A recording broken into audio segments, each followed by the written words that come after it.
Hello दोस्तों, मैं हूं अनूप और आप सब लोग देख रहे हैं ग्लोबल कॉन्फ्लिक्ट। दोस्तों, आप सब लोगों को पता ही होगा कि चाइना किस तरीके से अपने पड़ोसी देशों के जमीनों को हड़पने का कोशिश करता है। चाइना के साथ बॉर्डर शेयर करने वाला लगभग हर एक देश का चाइना के साथ बॉर्डर डिस्प्यूट है और हर एक डिस्प्यूट चाइना की तरफ से ही इलीगली बनाया गया है, चाहे वो साउथ ईस्ट एशिया में हो या फिर इंडिया के साथ हो या फिर साउथ चाइना सी और ईस्ट चाइना सी में हो। और अब सुनने को आ रहा है कि इंडिया के साथ जमीन झड़प के बाद अब चाइना द्वारा म्यांमार के जमीन को भी हड़पने का प्रयास किया जा रहा है। म्यांमार की तरफ से हाल ही में एक बयान जारी करते हुए बताया गया है कि म्यांमार के अंदर जो इंसर्जेंसी एजेंसीज है जैसे कि अराकान आर्मी, उसे किसी फॉरेन कंट्री की तरफ से भरपूर मदद किया जा रहा है ताकि म्यांमार के अंदर अफरा तफरी फैलाया जा पाए। और म्यांमार के मिलिट्री जनरल की तरफ से हाल ही में बयान देते हुए बताया गया है कि अराकान आर्मी और कुछ दूसरे ऑर्गेनाइजेशनों के पास ऐसा कुछ हथियार बरामद हुआ है जो खास करके चाइना में ही बनाया जाता है और इन्हें चाइना से लगा हुआ बॉर्डर से म्यांमार के अंदर भेजा जा रहा है। दोस्तों, कुछ साल पहले चाइना की तरफ से ऐसा हरकत नॉर्थ ईस्ट के स्टेटों में भी किया जाता था जिसके साथ म्यांमार का बॉर्डर शेयर होता है। पर हाल ही में म्यांमार के साथ भारत का बेहतरीन रिश्ता और इंडियन आर्मी के प्रयासों के बदौलत नॉर्थ ईस्ट के अंदर इस तरीके का इंसर्जेंसीज को रोकना संभव हो पाया है और चाइना एक तरीके से अपने मंसूबे में पूरी विफल हो गया। पर बीते 2 सालों के अंदर म्यांमार के अराकान प्रोविंस में जिस तरीके का हरकत हो रहा है और जिस तरीके से चाइना द्वारा इसे तूल देने का कोशिश किया जा रहा है, इससे आप सब लोगों को पता चल रहा होगा कि चाइना की तरफ से किस तरीके से दूसरे कंट्रियों के इंटरनल मामले में हस्तक्षेप किया जाता है और इन मुद्दों का फायदा उठा के उन देशों के अंदर अपने पकड़ को मजबूत किया जाता है। म्यांमार के साथ चाइना का एक लंबा बाउंड्री भी है जिसे आज हम मैकमोहन लाइन के नाम से भी जानते हैं। और हाल ही में चाइना की तरफ से जिस तरीके का हरकत किया जा रहा है, इससे आसानी से आप अंदाजा लगा सकते हैं कि चाइना असल में म्यांमार के अंदर भी लगभग उसी तरीके का एजेंडे से आगे बढ़ रहा है कि आइदर म्यांमार को डेट ट्रैप में फंसा दिया जाए या फिर उसके अंदर इतना अफरा तफरी फैला दिया जाए कि म्यांमार मजबूरन चाइना के सामने सरेंडर हो जाए या अंदर से ही टूट फूट का शिकार हो। और इस मौके का फायदा उठा के चाइना म्यांमार के जमीनों के ऊपर कब्जा कर ले या फिर म्यांमार के कुछ स्ट्रेटेजिक लोकेशनों के ऊपर अपना कुछ बेसेस और इंस्टॉलेशनों को बनाने में सफलता हासिल कर पाए। दोस्तों, हाल ही में म्यांमार की तरफ से चाइना को एक बहुत बड़ा झटका दिया गया जब चाइना के बेल्ट एंड रोड इनिशिएटिव के तहत म्यांमार के अंदर जो रोड और इंफ्रास्ट्रक्चर प्रोजेक्ट के ऊपर काम चल रहा था उसे सडनली बंद कर दिया गया और इसके पीछे रिसेंट इकोनॉमिक सिचुएशन और महामारी का हवाला दिया गया। दोस्तों, ये चाइना की तरफ से एक बहुत बड़ा झटका था क्योंकि चाइना अपने बेल्ट एंड रोड इनिशिएटिव के तहत बहुत सारे देशों के अंदर इन्वेस्टमेंट के नाम से डेट ट्रैप का जाल बिछा रहा था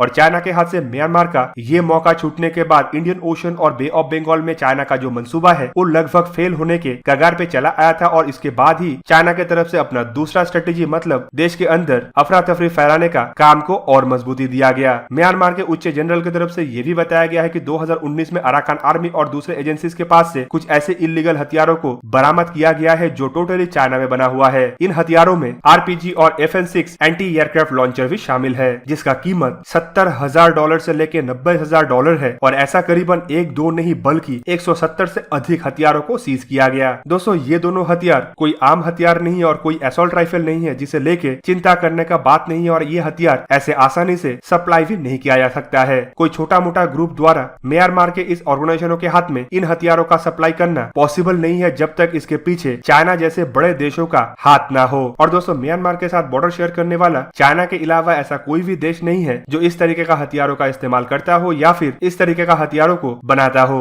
और इससे आप लोगों को साफ साफ पता चल रहा होगा कि किस तरीके से म्यांमार के अंदर भी चाइना द्वारा अफरा तफरी फैलाने का प्रयास किया जा रहा है ताकि चाइना अपने मकसदों में कामयाब हो पाए। दोस्तों, इवन आपके जानकारी के लिए ये भी बता दूं कि चाइना का नजर म्यांमार के अराकान प्रोविंस के ऊपर भी है क्योंकि ये एक ऐसा जगह है जहाँ पे ऑयल और नेचुरल गैसेस का रिजर्व हो सकता है। कुछ साल पहले ऐसा ही एक खबर के द्वारा पता चला था कि इस एरिया को लेके चाइना म्यांमार के साथ कुछ डील करना चाहता है ताकि चाइना का जो मिडिल ईस्ट से ऑयल का सप्लाई है उसके ऊपर कम डिपेंडेंसी किया जा पाए। इवन इसके अलावा दूसरा प्रोस्पेक्टिव को देखे तो आपको पता चलेगा कि अगर अराकान प्रोविंस में कुछ अफरा तफरी फैलता है तो इसका मदद से चाइना भारत के नॉर्थ ईस्ट के अंदर फिर से एक बार उसी तरीके का हरकतों को अंजाम दे पाएगा जिस तरीके का हरकत म्यांमार के अंदर किया जा रहा है। दोस्तों, चाइना भी लगभग पाकिस्तान के जैसे ही प्रॉक्सी गेम खेलने वाला देश धीरे धीरे बन रहा है और इसका सबूत आपको म्यांमार में हुए हाल ही के घटनाओं से पता चल रहा है। जबकि चाइना की तरफ से साउथ चाइना सी के अंदर भी जिस तरीके का हरकत किया जा रहा है और अपने मिलिट्री का इस्तेमाल करके जिस तरीके से दूसरे देशों का जमीनों को हड़पने का कोशिश किया जा रहा है, ये भी एक चिंताजनक विषय है और दुनिया को अब से ही इसके ऊपर लगाम लगाना चाहिए। यूनाइटेड नेशन के सिक्योरिटी काउंसिल और दूसरे ऑर्गेनाइजेशनों के द्वारा भी चाइना के इन हरकतों के ऊपर नजर रखना चाहिए और चाइना को समय समय पे वार्निंग भी देना चाहिए ताकि चाइना इस तरीके का हरकत में ज्यादा लंबे समय तक लिप्त ना हो पाए और दूसरे देशों के अंदर अपने जमीन के भूख को बढ़ावा देने के लिए इस तरीके का हरकत ना कर पाए। तो दोस्तों, आप लोगों को क्या लगता है कि चाइना का इसमें शामिल होने का संभावना कितना ज्यादा है और इसे काउंटर काउंटर करने के लिए भारत को किस तरीके से आगे बढ़ना चाहिए। कमेंट करके जरूर बताइए और वीडियो कैसा लगा जरूर बताइएगा। और अगर वीडियो अच्छा लगा हो तो इसे लाइक कीजिए और मेरे चैनल को सब्सक्राइब कीजिए और सब्सक्रिप्शन बटन के साइड में बना हुआ बेल आइकन को प्रेस कर दीजिए ताकि आप मेरा वीडियो देख पाए सबसे पहले। जय हिंद।